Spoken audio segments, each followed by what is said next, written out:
Hey guys, how are you? Welcome back to my garden. The day started off so beautiful and sunny, and now look at it. It's kind of grey, overcast, gusty, and freezing cold wind again, but that doesn't stop me from today's project, because today's project is a little bit of a continuation of what I did with you in my previous video. So here I planted the viburnum. You don't see a thing. Oh my god, it's so surprising. It really needs to come to flower so I can show you better how it looks, but for that the temperatures need to warm up just a little more. But what I want to do is plant a little bit in the island bed, because as you remember in my previous video I showed you the island bed and said that I'm not really happy with how it looks during winter. Now there is a little bit of winter interest here, like there's one hellebore and there's some box spheres sitting there, but I think I can definitely improve that and work on my game here, and that's exactly what I want to do today. So I drove to the garden centre and there you get to see already the result. I found some really beautiful winter and spring interest plants which I want to plant with you today. So what I want to do now is flip the phone and just quickly talk you through of all those things that I found. For those of you who haven't seen my previous video, let me just introduce you quickly again to my island bed that is sitting right in the center of the garden. So as you might imagine, this is kind of a focal point and really important because you get to walk around it from all different sides, enjoy it from each and every angle, and this is why I really try to improve it. And this is one of those beds in the garden that I've been working at most every single year and try to improve it. Because you really have these different vistas. So you get to see that there is not really a lot in here at the moment. And I already explained in my previous video that there are two drifts of roses. I don't really think you can see anything. So there's one drift basically here. There are 4 roses there. And then there is a same variety, which is flowering kind of like lilac. It's called Rose Novalis here. So there are 5 plants there. And roses, kind of like shrubs, they're ideal for underplanting, and this is exactly what I want to do. So I found wonderful hellebores, quite the typical traditional ones, because they really thrive well here. They love the climate. So this is hellebores niger, pure white, simple perfection. I just love these delicate little white flowers. I think you agree. I mean, who does not love these? They come to flowers so early here, already in December, I would say, and November, December. And then I also found some hyacinth, pink ones.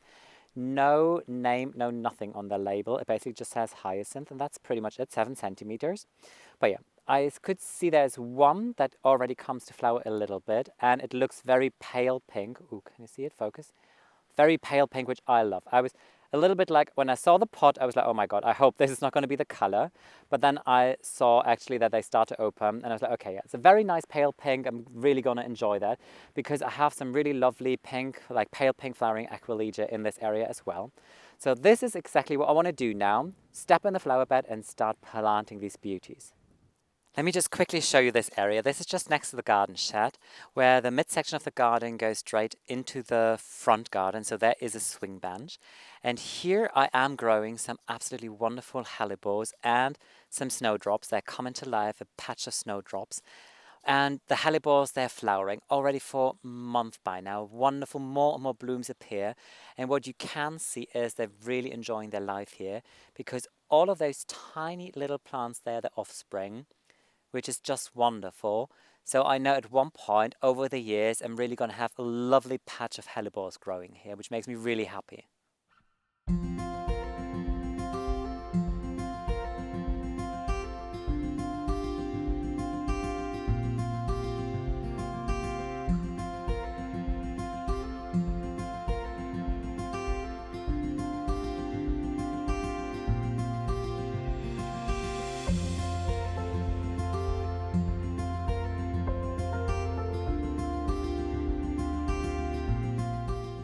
I spread out everything evenly, so I have 2 really lovely patches of hellebores and 3 drifts of hyacinth.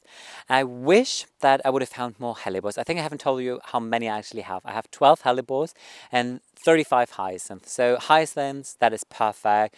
Really lovely statement drifts running through the entire island bed. Now, once everything is planted, I obviously intend on giving you a nice tour and show you how the result is. But I still think that the hellebores are absolutely going to improve the area. So what I quickly did did in the meantime is like I ran through here and collected walnuts, because obviously I'm sitting in between two big statement walnut trees, and they're always dropping nuts even still now. Like I think with the last strong wind that we had, the last ones came down, and it's quite vital to really get in here and start collecting them, because otherwise most of them will start to germinate, and then I have walnut trees poking through here and then everywhere. That's what I try to avoid. But let's start the planting. So when you plant, or when you buy hellebores or whatever plant you buy, always vital thing is quickly tip it over still in the garden center and check how the root system looks like. So this looks fairly well, not pot bound or anything, so the roots are not running around wildly. Roots are looking fleshy and nice, nothing is rotten. When it comes to hellebores, I would not recommend trying to tease them apart, because from my experience they don't really enjoy it that much. They are happy if you just leave them alone a little bit, and that's exactly what I intend on doing. When you're planting hellebores, same thing actually applies to the cyclamen and coum that I was planting with in the previous video. They would benefit if you put a little bit of loam in the planting hole, but I don't have any loam, unfortunately. But you can always do it later on. So the next time that I will drive back to Germany, I think, if I remember, I hope I remember, I'll buy just a big bag of loam, and then I can just spread it and work it in with a little garden fork. What I do though is I put some organic bone chips in each and every planting hole, what I always do. Not with a hyacinth, but at least with the hellebores. And the lovely thing about this area, by the way, is that I had spider flowers here last year, so annuals, which I've pulled out already. So I have a nice area to actually work in here, and I don't need to work on the tip of my toe, so this is also lovely.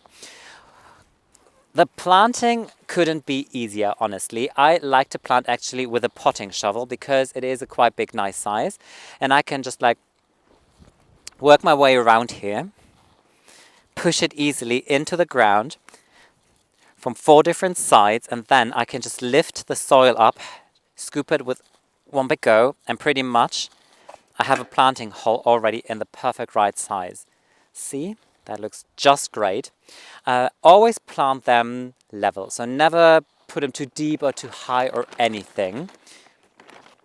And the thing with hellebores, or most of these early spring plants, is that they are kind of like woodland plants, and what they enjoy is they want to have a lot of sun now in winter, early this year, so they really come to thrive, get up all the energy.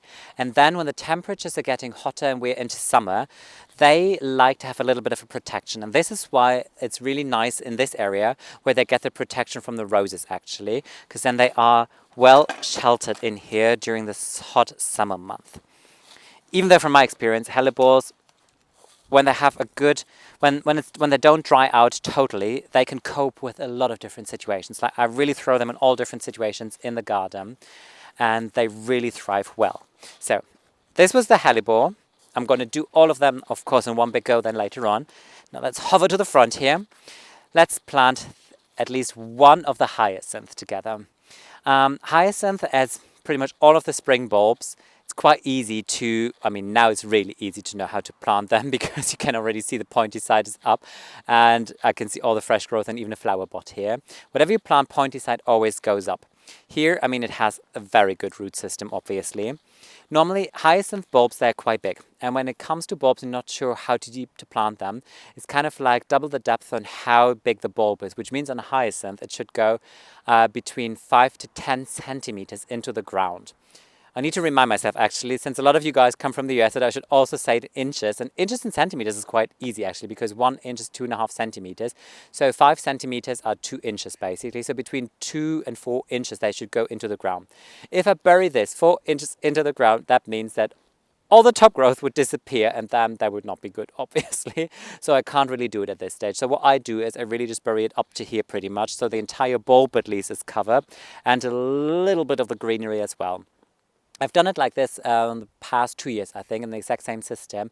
And let me tell you, it works.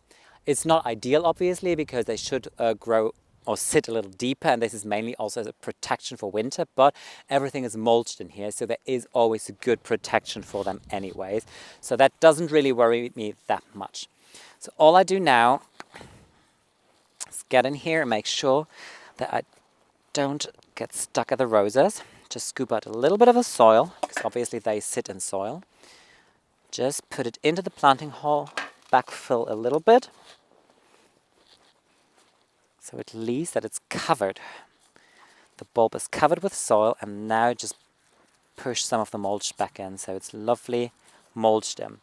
Little hint of advice, these pots, since I have like 35 of them, and I bought white ones of the exact same brand last year.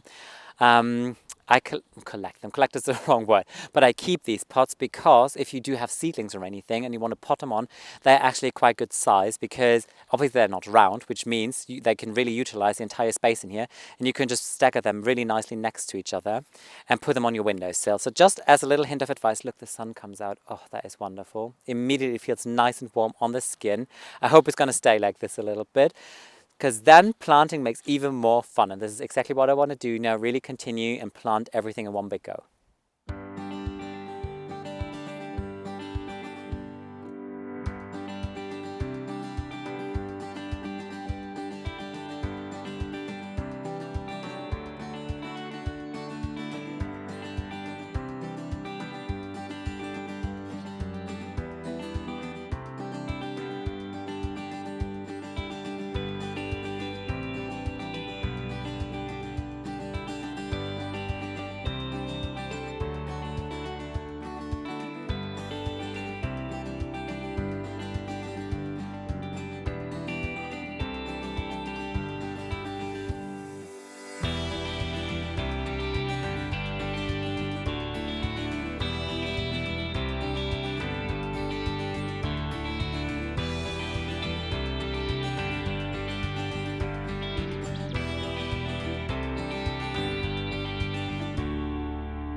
Everything is planted, and I also managed to do a little bit of a tidy up here and there, as you could see. So I'm really happy with the result.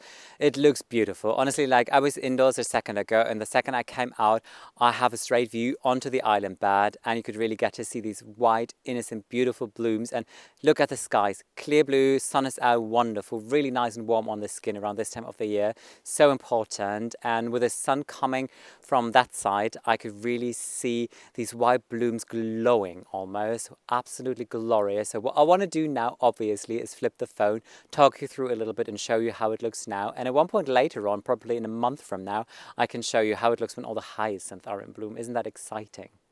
I hope you get to see the difference on the video as well, because for me, I can tell the difference. Really stepping out here, I see suddenly, oh, there is something, because before it was kind of just like brown uniform look, and now I really get to enjoy not only these wonderful, really beautiful, crisp, white, clean flowers, but also the foliage of hellebores is really wonderful when you look at it up close. Lush, dark green, and then it has these red veins running through it. Absolutely glorious. And then the drifts of the hyacinth. So I try to push them in as deep as I possibly can. With the temperatures that we're having right now and that we're expecting, it's gonna take a while before I could really see them come to flower, but I don't mind. I don't mind, they grow, and at one point I know that I'll be rewarded with some beautiful blooms to come. And I have 3 drifts, kind of equal size, between like 11, 12 in a drift. So in total it needs to add up to 35 hyacinth. I just want to give you a closer look maybe at one of the hellebores, so you get to see how they look at the base. Whoop. So I hope you can see it. A lot of fresh shoots coming, so more leaves and more flower buds even in there. Just push some of the mulch back to protect them. But even here, I think, with the sun, it's always a little difficult to film, obviously. But I think they're just like a beautiful underplanting for any kind of shrub, to be fair. I really love to use them in all different areas of the garden, and mainly because they are so easy and carefree to use. So if you haven't used any hellebores yet, maybe try and give it a thought. Maybe you will enjoy them as well. I can tell you who definitely enjoyed her day in the garden today. Alfie. Huh? Did you have fun in the garden? You guys, that is it for today's video. I hope you had fun with it and enjoyed it as much as I did, because clearly when the weather is as beautiful as it is today, how can you not enjoy a day in the garden? And this is exactly what I intend on doing for the rest of the day. I'm just looking where Alfie actually is, because I think like I'm going to play with her a little bit and then find myself a project that happens in the sun and really get to enjoy it as much as I possibly can. I just want to say I think it is a nice start for a spring or like winter border in the back there actually, because as you could tell there wasn't really a lot happening. And what I intend on doing this autumn is to plant some big blobs of snowdrops in there as well. So in a year from now I hope that I will have beautiful hellebores and then these dainty little white pure blooms from the snowdrops, like this wonderful tapestry to start a season. And I would, yeah, I'm just looking forward to it. And I'm also looking forward to welcome you very soon in my garden again. So I hope you get to enjoy equally beautiful weather as I have today. Take care, guys. Bye.